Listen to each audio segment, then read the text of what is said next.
Therefore, since we are surrounded by such a huge crowd of witnesses to the life of faith, let us strip off every weight that slows us down, especially the sin that so easily trips us up. And let us run with endurance to the race Yahweh has set before us. We do this by keeping our eyes on Yeshua, the champion who initiates and perfects our faith. Because of the joy awaiting him, he endured the cross, disregarding its shame. Now he is seated in the place of honor beside Yahweh's throne. Hebrews 12, verses 1 and 2.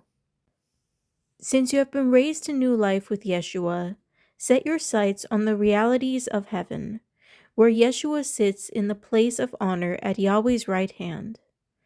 Think about the things of heaven, not the things of earth. For you died to this life, and your real life is hidden with Yeshua in Yahweh. And when Yeshua, who is your life, is revealed to the whole world, you will share in all his glory. Colossians 3, verses 1 through 4. Let your eyes look directly forward, and your gaze be straight before you. Ponder the path of your feet, then all your ways will be sure.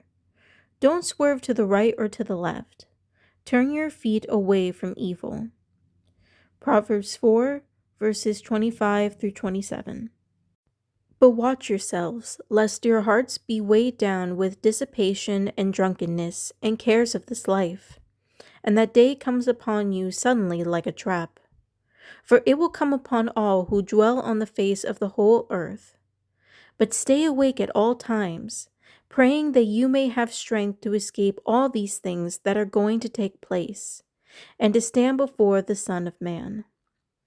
Luke 21, verses 34 through 36.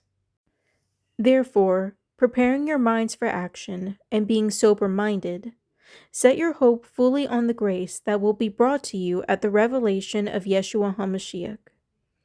1 Peter 1, verse 13. The end of all things is at hand. Therefore, be self-controlled and sober-minded for the sake of your prayers. 1 Peter 4, verse 7. Be sober-minded, be watchful. Your adversary the devil prowls around like a roaring lion, seeking someone to devour. 1 Peter 5, verse 8. This world has absolutely no shortage of distractions. Think about how many times you had plans for the day, but then you get caught up by just mindlessly scrolling on your phone for hours and hours, or spending an entire weekend just binge watching the newest TV show. I also believe that distraction comes in the form of getting too concerned with the cares of this world. Working hard day in and day out to get a new career, to make a lot of money, trying to spend so much time enjoying the pleasures of this life, worrying about what other people think about us, etc. That said, of course, I don't think it's wrong to be working hard every day to get the things that we need. Scripture, time and time again, encourages people to be hardworking and discourages laziness. The issue arises when we get so consumed about worrying about our life here on earth that we neglect living a life that will lead us into eternity. The enemy is always prowling around us, waiting to see what is distracting us, and waiting to use our concerns, our fears, our desires, anything he can use to draw our attention away from living a life of faith, obedience, and trust in Yahweh.